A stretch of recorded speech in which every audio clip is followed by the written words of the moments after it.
Hello, TV junkies. Adam Campbell is an actor whose credits include Date Movie, Epic Movie, Unbreakable Kimmy Schmidt, and the canceled too soon NBC sitcom Great News. The latter is bringing him to Austin for the ATX TV Festival for a script reading with his fellow cast and a retrospective conversation about the show to follow. To find out more info about that and to purchase festival tickets, go to atxfestival.com. Adam, thank you so much for the time. How are you doing today?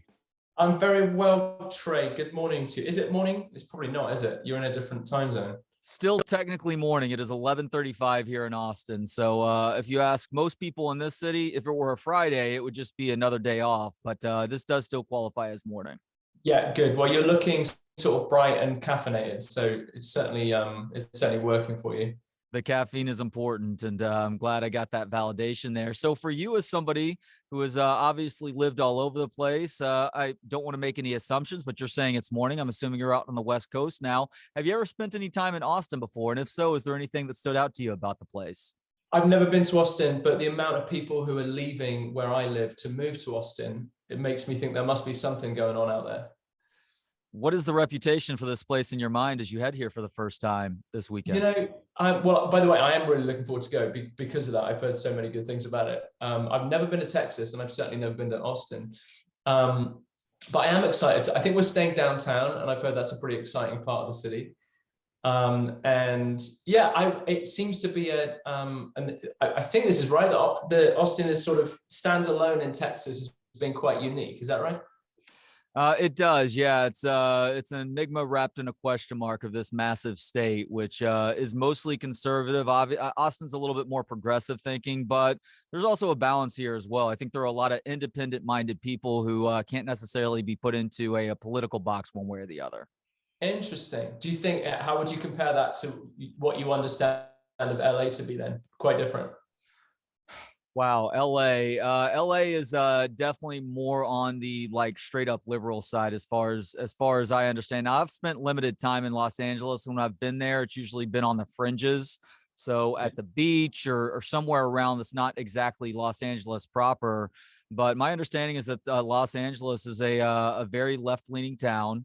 Obviously, it is a town that has an interesting film culture, but also a counterculture that exists as well. And it's a very diverse place. What is your, if you were to tell somebody back home about Los Angeles, how would you describe that city to people? Well, I moved to Los Angeles from England in about 2004, 2005. And even in that time, it has mutated and changed quite a bit. But yeah, I'd agree with you. I think it is very left leaning, and it always has been.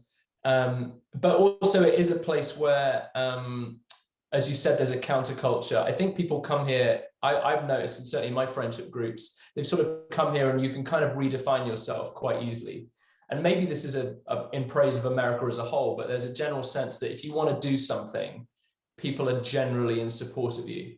And you're not seen as being sort of above your station or trying to be something that you're not. I think there's a real encouragement in this city. For instance, in the entertainment industry, I think you're generally welcomed if you're an actor and you want to try and write or direct or produce, and not all the time. But in England, I'd say the difference would be that there isn't quite that much as much encouragement to break out of your mold, let's just say. So I appreciate LA for kind of that spirit of encouragement, I think, because I generally feel people are very supportive of each other. But yeah, politically, you're absolutely right. It's very left. And that's the only, I lament that a little bit, because I kind of feel like, well, the country itself seems pretty split down the middle. And we don't, in LA, I feel like I'm not hearing many conservative voices. And inevitably it makes you feel, am I always getting the full picture? You know what? That's a great point. And that's one of the important things in this day and age where we all seem to be pitted against one another, whether it's on social media or watching the nightly news or so many other avenues where it's like, you need to feel this way about this thing going across the board with the issues. Otherwise, you don't get to be a part of the team. And when the reality is that there's a lot of nuance to the most serious things with which we all deal with as human beings. And unfortunately, a lot of people are sheltered from that other side, which isn't necessarily going to change their mind, Adam, but at least it Yeah. may allow you to walk away from that conversation with a better understanding of why somebody feels the way that they do about something. And I think you're right. And I do think this kind of the increased binary nature of the country has arisen at the same time as podcasts have. And I've noticed definitely that I'm yearning, and I think most people are yearning for a bigger conversation about big issues. And podcasts are obviously doing that now. So we'll get 3 hours discussing, for instance, the debate around what's going on with abortion in this country. And rather than it just being sound bites, which we're all used to getting, now we're able to sit and listen to well-reasoned arguments from both sides. And so I love that about podcasts, but I feel in terms of just getting one's news, you kind of have to be diligent now, don't you, to make sure that you're not just getting one side. And I don't think we've quite mastered it yet, but we will, in how to actually get fair and balanced news, to coin the phrase of one particular news agency, that is actually truly just that. And I think I find myself trying to get conservative and liberal news at the same time in order to try and find the balance. But I don't think there's one particular news source we can go to right now that provides that. Do you agree with that? I do. And as a matter of fact, I mean, I don't care if you're talking about Fox or CNN or MSNBC. I think that at their root, a lot of them are corporate press more than anything else. So a lot of people like to use the term mainstream media, but that doesn't accurately define it necessarily, because of what you just talked about with podcasts and so many popular shows that also do have video feeds a lot of the time, receiving far more in the way of an audience, listenership, viewership than your average nightly newscast now, or the most watched show on Fox or CNN, or name that corporate press channel. So it is encouraging that people are able to turn to different things, not to different medias, to try and get the fuller picture of things. Yeah, I think that's right. I don't know where it ends up. I think it's there are times when I'm quite scared of what's happening in this country, that division, and I feel like, well, it's heading in a way I don't like. But then I also feel, as we're talking right now, I just feel most people feel what we feel. So even though it looks like we're polarized as a nation, I do feel most of us are we just want the common sense, somewhere in the middle solution to a lot of these things. And of course there are extremes, but I do think they are extremes in the minority. And I think generally we all just want to have a conversation and find the smartest solution. But again, yeah, there are moments where I see the division, and I think this is heading in a pretty worrying direction. I completely agree with you on that. And I think that the number of people in the gray area, in that center area, far outnumbers those on either the left or the right. And so it's up to people who are capable of having the conversations to start to point these things out, to really wake more folks up. And I think that is a reason for optimism, is that in the end, most people out there, they don't want to mess with anybody else's mojo. They don't want to negatively affect another person. They just want to be able to live their happiest lives and hope to be able to help you in some way, shape, or form do the same as well. Yeah, that's right. When I'm British, obviously, as you can tell, but when I became an American citizen, it's a great thing. You have to have a test on American history. I don't know if you knew that, but you kind of have to go through this process, and I didn't know I wasn't expecting to do that.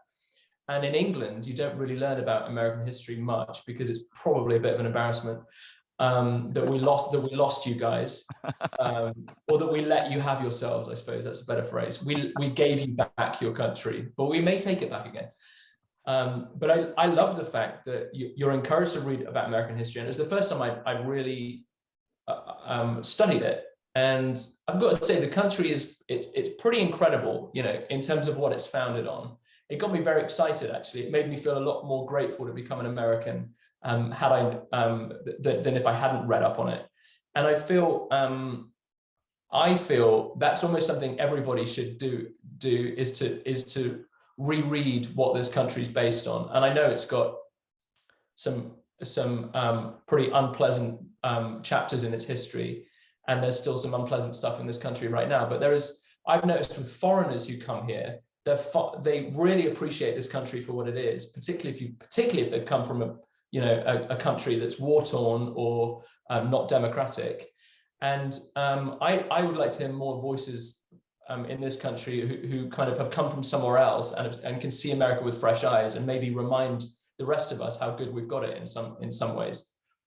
That's a phenomenal point. So there was a palpable difference for you with the freedoms that existed in America versus the freedoms that you were used to in England when you moved here back in 2005? Well, I used to roll my eyes when Americans said America's the freest country and all this stuff. I was like, come on, is it really freer than, And then I realized, well, it technically is freer than Great Britain because we have a monarchy, even though it's kind of neutered. But there are various things about this country that I do think set it apart. The fact that it's British history has kind of been developed over thousands and thousands of years and has got so many other influences. America is kind of, we know when it began, we know what it was founded upon, and yeah, I think that I'm having a bit more respect for what it means to be in a free country. For better or for worse, I must say, there are certainly things about freedoms in this country which might alarm a European. But generally, yeah, I think it is a pretty amazing country. And obviously, I add the caveat, as we all need to right now, with it's a country with many problems. Yeah, it most certainly is. And one of the ways that we can help work ourselves through problems is not only by talking about things, but also being able to laugh about those things that are appropriate to laugh about. And that was one of the things that I loved about the show that you're going to be in town for this weekend. Great news. The show obviously ended way too soon. I mean, I think it barely gets through that second season. There were plans at one point for a third season, if I'm not mistaken, based on what I read online last night. But still, one of those shows that was well written. It was very well acted as well. And it had a lot of heart to it. What did you love about Great News, Adam? Trey, well, thanks for saying that. Yeah, it was really heartbreaking that it ended. And I think every actor feels that heartbreak when a show that they're working on ends, but I felt it particularly with this one because it was exactly the sort of comedy that I enjoyed and would watch, and so it was a real bummer when it ended. I think it's quite the comedy kind of stems from the writers are all kind of 30 Rock writers, so they come from that stable, and Kimmy Schmidt as well, Unbreakable Kimmy Schmidt. A lot of those writers were the same ones on Great News. Tina Fey and Robert Carlock produced it as they produced Unbreakable Kimmy Schmidt, and then Tracy Wigfield, who wrote it, was also a 30 Rock writer, and she was the showrunner as well. And I think it was that combination of writers that made it so unique. Quite clever comedy, quite silly, quite rude. It took swipes at, occasionally it would kind of veer into the political as well. It kind of took swipes at various standing politicians. But I absolutely loved it, and I'm devastated it ended, and it still hurts. And it's, yeah, I think that's just life, that these shows, we had an audience. It just wasn't an enormous audience, but it was a devoted audience at least, and that's why it's exciting that we're going to reunite in the beautiful state of Texas to do a table read at the ATX Festival this next week. Do you know which episode you guys are going to be doing the table read for? I'm not sure exactly which episode. I know it's from season 2. Okay. And I know the cast members who are there. So it's Briga Heelan will be there. John Michael Higgins will be there. I believe, I'm not sure who else, but I imagine it will be a John Michael Higgins heavy episode because he's so brilliant. And Briga was your love interest, obviously, for those who watch the show. Do you keep in close contact with either of those people? Yeah, we do. Or anybody else from the film or from the show? Yeah, we stay in really good contact. It was quite a close-knit cast. Briga had a child around the same time that I did, so our kids were a similar age. unfortunately, COVID has kind of prevented us from hanging out much. But yeah, we do stay in touch. And John Michael Higgins is just a dear friend. And I mean, that's weird, getting to work with somebody who I was quite starstruck with him. And for listeners who don't know his name, you'll certainly know his face. He was, the first thing I saw him in was one of the Christopher Guest movies, which and he's just an amazing comedian and actor. And and also Trey, I know you had Jim Pinnock on the show a few weeks ago, who I've met and worked with a couple of times. But equally, I mean, meeting people from Christopher Guest movies has probably been the highlight of my experience in LA. Pinnock was awesome, and I feel like the first thing that I saw Michael in was maybe Best in Show. Yeah, which is obviously a movie that Pinnock was in, where he did such good work with Fred Willard as the commentators for the dog show. That's right. And hearing you talking to Jim about that, it made me want to rewatch Best in Show again, because that is quite a phenomenal film. So Michael is one of the reasons why I first started watching Great News. But if I'm being completely honest, you are another, because I've enjoyed you in your comedic work, even though you are an actor who has done all sorts of genres. I think you've nailed the comedic thing, going back to date movie and epic movie, and plenty of parts in TV shows and movies since then that just continue to prove that you're a funny guy. What influenced you comedically coming up, and when did you realize that you were somebody who was funny enough to make other people laugh? Trey, that's it. I'm gonna write all that down and hammer it into my bedroom wall so I can read it at nighttime to encourage myself. That's lovely. No, I've always liked watching comedy.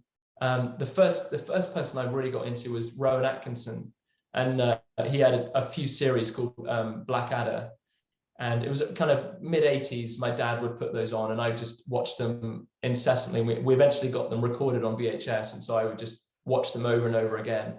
So Rowan Atkinson was a big influence on me, and then it kind of moved to this is all growing up in England, obviously. Steve Coogan has a character called Alan Partridge, and I don't know if it's made it out here, or maybe it has in kind of niche circles, but I think it's one of the longest running British characters, because he's still releasing stuff. He's actually doing a tour in the UK right now as Alan Partridge. And that, I think, is one of the funniest characters ever made. And that came from a show. Originally, that character was built on a satirical news show called what was it called? The Day to Day, which was like a better version of the Onion News. It was so subversive, so cutting. And that guy was someone called Chris Morris, and Armando Iannucci produced all those shows. Armando did Veep and other shows on HBO like that. What am I saying? Anyway, yeah, lots of comedic influences, I'd say, that I grew up just being obsessed with. And then, of course, The Office came out, and Ricky Gervais just sort of wowed us all with that character. And then I think Steve Carell doing the same on the American version is probably one of the best characters ever written, I think. Yeah, both guys hilariously written. Gervais has obviously continued it over the years. He is currently in a bit of hot water, I guess, based on a joke from his most recent comedy special on Netflix. But he continues to do both funny things and also more serious things as well. I'm in the middle of season 3, I think it is, of his show Afterlife on Netflix, and he does a great job as a serious actor too. Trey, I'm probably halfway through Ricky Gervais's stand-up special, which has just come out. Have you seen it? I have not, but now that he's facing this heat, I'm definitely going to, because he has one of the all-time great opening monologues in award show history when he roasted. I mean, he just took a flamethrower to the crowd at the Golden Globes a couple years ago. But what do you think halfway through? Well, it's definitely highly offensive.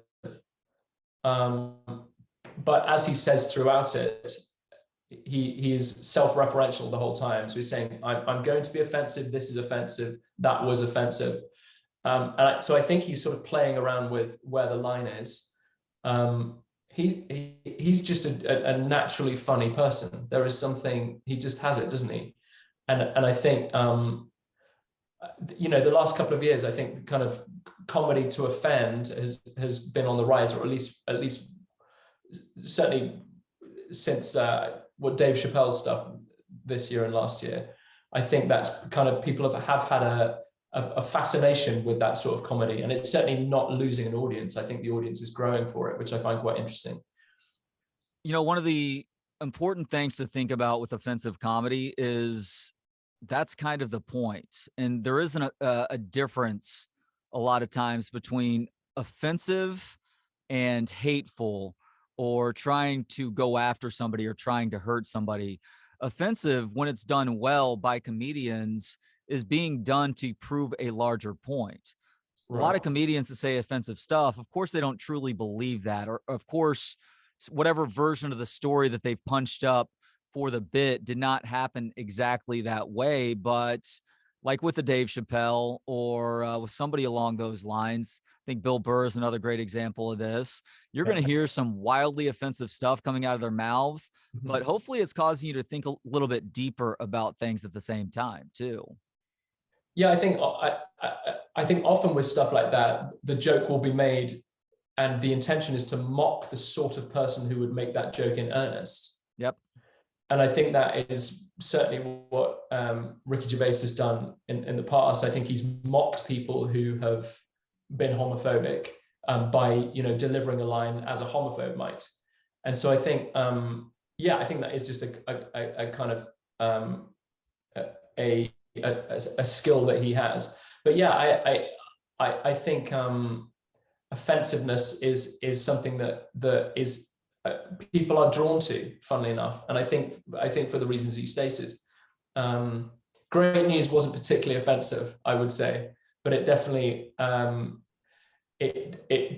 would say it's no, that's not true. I mean, it was mocking, but it tended to mock us as individuals. So I was often mocked personally, which I found very offensive, for being childlike and small, and being like wearing the clothes of a puppet rather than an adult. So we all suffer, Trey. We all suffer. You know, the sooner that we can learn to laugh at our differences, the sooner we're all going to be able to truly come together, Adam. I'm just going to start mocking you relentlessly now. Well, there are plenty of reasons you can do so. As you and I talked about before we started recording, we have a common bond, and that is 5-year-old sons, which may or may not mock us at times. On a more serious side, though, has your son taught you anything about yourself? Because I am fascinated on a regular basis to watch something happen with my son. And I'm like, holy cow, he picked this up for me, or holy cow, this is a quality that I share with him. And I never realized it before watching him have to deal with it as a human too. Yeah, I don't know if I've learned anything about myself. I was talking to my wife yesterday about him. It's like, you know, when he was born, and he has not changed since he was born. He was born with this personality. I said to Jamie yesterday, I said, he just runs the show, doesn't he? He always just runs the show. And my worry is perhaps this is just terrible parenting on our part, that we really need to be a bit more disciplined. But there's almost like a bit of, when he comes home from school, there's almost a bit of nervousness, like, oh gosh, what's he going to do? And what's he going to say? And I mean, I love him to bits. So I'm going to keep him, but I am a little bit scared of him. And as he gets bigger, and he will be physically bigger than me because it's inevitable, I'm very short, but I'm scared also for my own body. But I was saying to you earlier that he's now just quite rude to me. Like, he'll just comment, he'll grab, you know, a little bit of fat on my body and say blubber. And it's hurtful. It's hurtful because he's supposed to love me and I love him, but he says it and then sort of wanders off. But still, I'll make him dinner. You know, it's only going to get worse. It sounds like you have a real life boss baby in your house. I know. Again, I think maybe I'm just a bad parent. I think I need to be more disciplined. I think that is part of the problem. But yeah, he's I would say that I'm not the best parent in the world. But look, he's still alive, so I've got him that far. Well, that's what nobody tells you whenever you start that process up, is that there are books that have been written on how to be good parents, but everybody's winging it.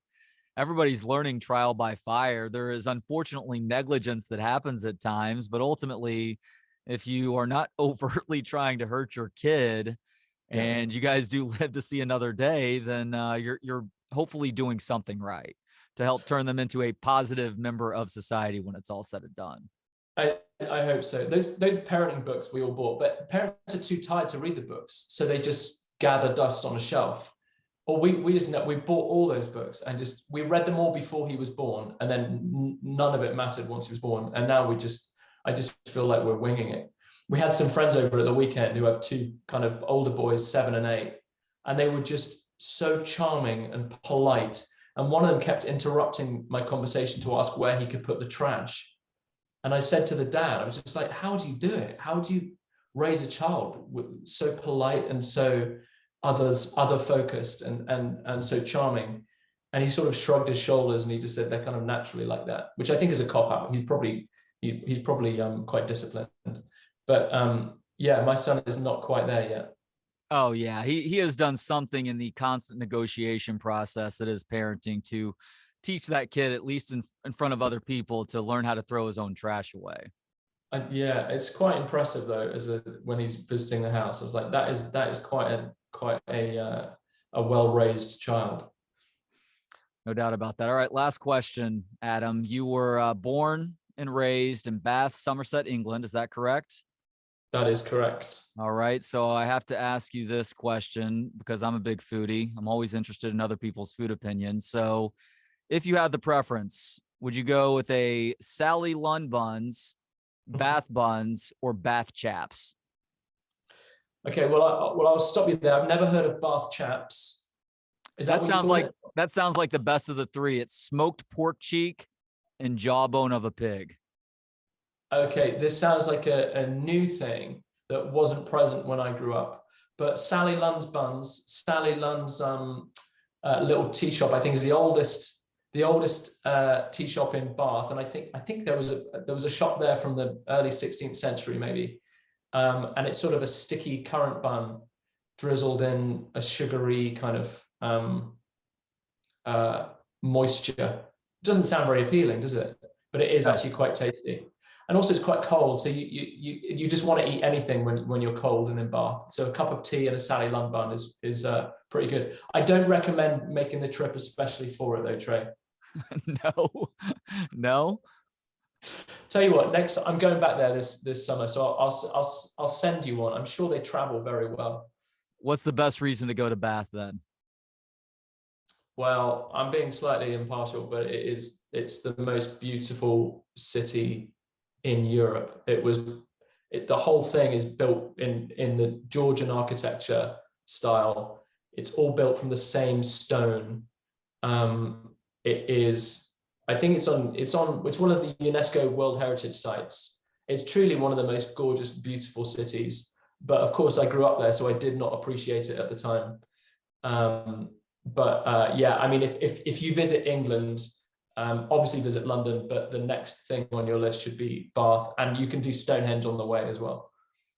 That's good to know. I'm going to write it down. He is Adam Campbell, an actor who has been in a bunch of stuff over the years: Date Movie, Epic Movie, Unbreakable Kimmy Schmidt, and the canceled too soon NBC sitcom Great News, which is why he's going to be in town for the Austin Television Festival, ATX Television Festival. You can actually find out more info on the script reading for Great News, as well as everything else going on at the festival at atxfest.com. Adam, thank you so much for the time today, man. Really enjoyed this conversation, and safe travels to and from Austin. Thanks, Trey. Pleasure to meet you too. Thanks again.